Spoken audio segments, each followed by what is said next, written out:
our veterans throughout our entire city, and thank all of our veterans for their service to our country, for giving us the freedoms that we all have, including the right to vote that we all expressed and exercised on Tuesday earlier this week.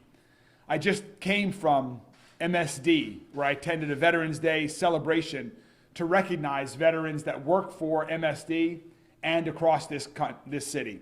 So thank you to all of the veterans, and I hope everyone enjoys their Veterans Day here today. What a couple of days it has been. I'll go back for a second. What a couple of days it has been. The campaign is over. I heard your voices loud and clear. We wasted no time in getting to work, and it's now time to move Louisville in a new direction. Today, I want to provide an initial update on our transition efforts so far and where we are going from here through inauguration on January 2nd. Yesterday, I met with Mayor Greg Fisher and his Chief of Staff, Ellen Hessen, and we had a good conversation where they committed to working with our team throughout the transition, and I thank them for their efforts to ensure a smooth transition for our entire city government, and look forward to working with them and the current city team throughout this process. Yesterday, I also met with the Metro Council Democratic Caucus and Republican Caucus and had good conversation with both of them. Working collaboratively with the Metro Council is very important to me as the next mayor, and I think that will help ensure that our city government can move in a new direction. And so I appreciate both of them taking time to meet with me yesterday. On election night, I had a great conversation with Governor Beshear, excited to work closely with him and his administration. I also had an opportunity to speak with Lieutenant Governor Coleman, with current U.S. Congressman John Yarmuth, and I've also had a great conversation with our incoming U.S. Congressman Morgan McGarvey. Yesterday, I reached out to the teams of both United States Senators and also the President of the Kentucky Senate, Robert Stivers, and the Speaker of the Kentucky House of Representatives, David Osborne. And I look forward to meeting with all of them in the very near future. I've had good conversations with faith leaders, leaders of organized labor, business leaders, nonprofits, and arts organizations. In short, it's been a hectic couple of days, but it's been a great start to move in Louisville in a new direction.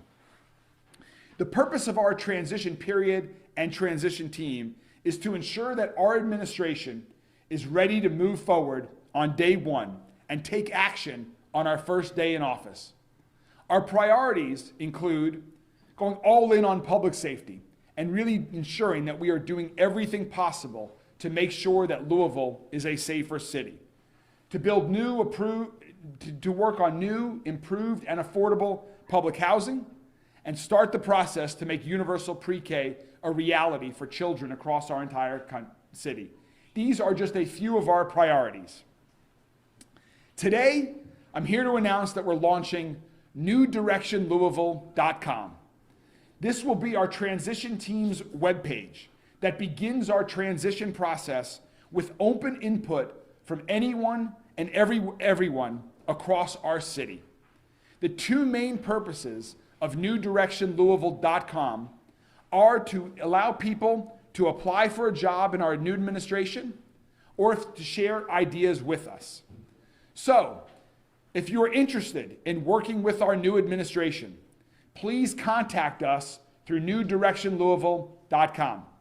We want everyone in Louisville and across the country to have an opportunity to express their interest in working with our new administration before we make any personnel decisions.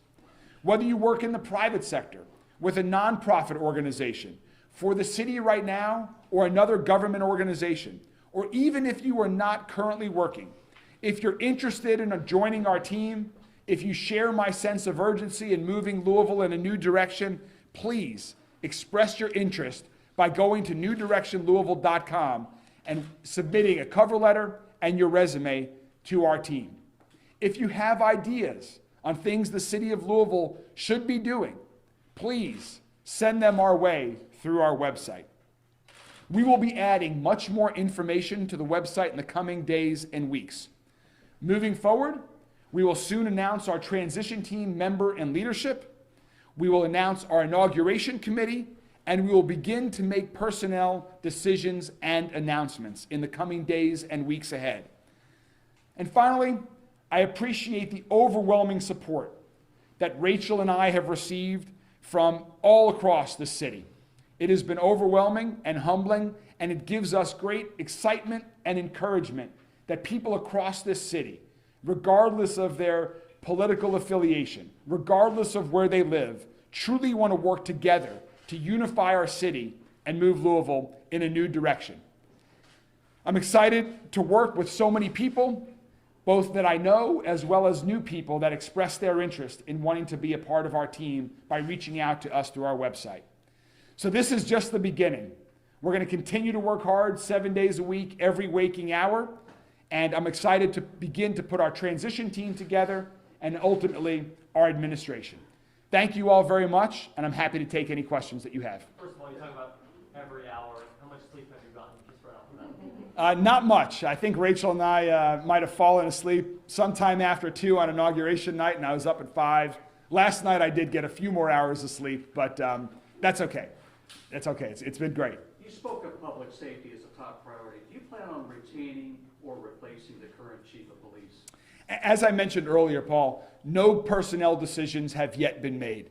We wanted to launch newdirectionlouisville.com to give people an opportunity across the city, across the country, to reach out and express their interest in joining the administration before any personnel decisions are made. So with respect to the police department, but every department and every position, I can stand before you today and tell you that no personnel decisions have yet been made for our new administration. Do you plan, or are you willing to hire anyone from who has a Republican affiliation?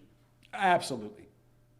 Regardless of political party, regardless of whether you supported me or not in this administration, if you are interested in working with our city, if you're interested in improving public safety, if you're interested in creating more affordable housing, if you're interested in better educational opportunities for our kids and for anyone in our city, if you're interested in cleaning up the mess, creating more good paying jobs, I encourage you to reach out to us. When you talk about folks you've talked to over the past 24, 48 hours, is Chief Erica Shields one of them? If so, what did you guys say or talk about? I will be meeting with Chief Shields and others who currently have positions within city government throughout this transition process over the coming weeks ahead. It began with a meeting yesterday, as I mentioned, with Mayor Fisher and his Chief of Staff, Ellen Hessen, and we look forward during the process. The city departments have prepared information for our transition team and our new administration, and so as part of that process, we'll be having meetings, and so I look forward to meeting with Chief Shields and other department heads over the next couple of weeks. You mentioned that yesterday you met with the Democratic and the Republican caucus for about 30 minutes each. What were those conversations like? What feedback did the Republican caucus give you when you take over? Well, they were very constructive meetings. Again, just to start, I know some of them. I met some new folks and some of the newly elected members of Metro Council yesterday, and I think it's important to build relationships. If we're going to be working together for their districts, but also for the entire city, we need to build personal relationships. So I'm actually going to be touring some of their districts with them so we can go around their district and they can show me the issues that are important to them. And it was really just about listening. I listened to the issues that are important to them, some of the challenges that they've had over the past couple of years, some of the things that they would like to do in the near future, and looking for ways that we can begin to work together and collaboratively. What type of feedback maybe do you get from Mayor Fisher or Ellen on any expected turnover? I don't imagine they necessarily know that themselves, but in terms of how many people may stay, how many people may naturally retire by January, do you get a sense of that? Not with respect to specific numbers. We talked a lot about his transition when Mayor Fisher became mayor and his smooth transition with Mayor Abramson's administration prior to that. They certainly gave us some thoughts on what is going on with various departments at the city right now. They did mention there are some people that they are aware of that are looking to retire at the end of the year, but we didn't talk about specific individuals about with any significance. What does that process look like for you in filling all of those roles in the administration? Is that something you're going to try to do by your first day? Well, just to be clear, the city government has to continue to work. So there are over 5,000 people that work for the city government. So most folks who work for the city are going to continue in their current role. And so we're focused on the department heads, we're focused on deputy mayor type positions, we're focused on the mayor's office. That's our initial area of focus, is filling those roles. And so that's what we're going to be focused on initially. There are also a lot of people who work for the city government that are employed pursuant to a union contract. We obviously respect those contracts as well. So we're focused on those initial hires in the mayor's office and department heads and above. What's going to be the toughest challenge on day one for you? I think the toughest challenge is that people in Louisville are ready for a new direction. They're ready for a change, and sometimes change takes time. That, to me, though, is not an excuse. So we need to be prepared that on the first day, people say this is a new administration.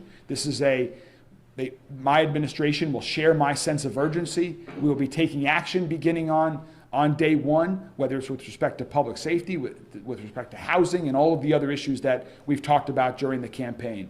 And I also think the city expects a lot and has high expectations, and I understand. I have high expectations of myself and of the city as well. And so I think it's important for the city to see who our administration, the highest levels of our administration are going to be, and over the coming weeks and months we'll make that clear. And what kind of inauguration do you expect to have, and how are you going to pay for it? So we have, the inauguration will focus on that next. I really wanted to get to work on the business at hand of our transition team, which is focused on the key things that the government does. So that's our focus. We'll be making announcements about inauguration in the next week or two. Other folks will be involved in that. My focus is on the work at hand to move Louisville in a new direction. Metro Council President David James is a good friend of yours. Will he have a role in your administration outside of his current role right now as president? I look forward to continuing my conversations with President David James, as you mentioned. He's not only a friend, but he's a wonderful president of the Metro Council. He has done tremendous things for this city in his current role as well as previous roles. I have been fortunate to be the beneficiary of his advice and insight and advice throughout the campaign. And I hope in whatever form we're able to work together in, he continues to serve the city and we continue to have a close and strong relationship. So you're leaving that door open then for him to potentially serve a different role? The door is definitely open for President James as well as for others. And I'm excited to start having those conversations in the coming days ahead. Have you heard from the DOJ yet, or have you set up something to speak with them? I have not yet, no. And I don't have any information on beyond what's been publicly reported with respect to the DOJ report. Certainly that's something that I and others throughout the entire city are very interested to start learning about. What do you mean by all in on public safety? We need a comprehensive plan for improving public safety in Louisville. We must have the best police department in America, one that's the most trained, the most trusted, and the most transparent, that focuses on community policing so we can really work with community leaders to prevent crime from happening. But we must do more than simply police our way to safety. We must also reopen community centers and invest more in programs for youth and young adults so that they have enrichment and educational opportunities after school and on the weekends. We need to invest more in mental health resources. Ultimately, the long-term solution is to address the root causes of poverty. And so when I talk about going all in on public safety, I mean implementing short and long-term solutions to improve everyone's life so that everyone in Louisville, regardless of what neighborhood they live in, regardless of their circumstances in life, is safe and feels safe. Now, you won't have that infusion of American Rescue Plan money that we've had in the last couple of years, so how do we begin to pay for that if you're not going to get $100 million, $200 million from the federal government? So that was one of the issues that I did talk to Mayor Fisher and Ellen Hessen about yesterday. It's just about the whole budgeting process and about some of the one-time monies and how some of that has been spent, what's still available, what does the forecasting look like for the city. And so that is something that we're taking into account. There's also other opportunities for other funding for public safety, but also other initiatives throughout the city as well from the federal government that I'm excited to leverage to invest here in Louisville. We talked to a business owner the other day from Melba's on 5th and Jefferson who says he moved out of downtown, now has a newer location he's working on because of safety, and essentially after 2020, a lot of businesses are doomed in his words, at least his was. How would you make sure that businesses do have success in downtown, and how would you streamline that process for folks coming? Yeah. So having a safe, vibrant, energetic, authentic downtown to me is critical. It's the heart of our city, and we need a thriving downtown. We will be very focused on revitalizing downtown in my administration. And so safety comes first. We need to focus on cleanliness as well. We need to make sure that the sidewalks and streets are clean, that they're safe, they're cleared, that the graffiti is removed, that abandoned cars are removed from the streets in a matter of days as opposed to a matter of months. People need to feel safe here. We also need to continue the momentum. We have some good momentum that is now beginning again following the pandemic here in downtown. I hope that there are a lot more announcements about additional new investments that are made down here so that more people are living downtown, working downtown, shopping downtown, going to sporting events, festivals, music events downtown. This should be the core of our city that is safe and vibrant, and I look forward to investing in it and focusing on that as mayor. Thank you all very much. We will be back in touch soon with additional announcements about the progress of our transition team, who's on our transition team, what our focus areas are, what we're doing, and I look forward to continuing the conversation with our entire city. And again, I encourage everyone who's interested in being part of our administration or who has an idea for our administration to consider to please visit our new website, newdirectionlouisville.com. Thank you all very much.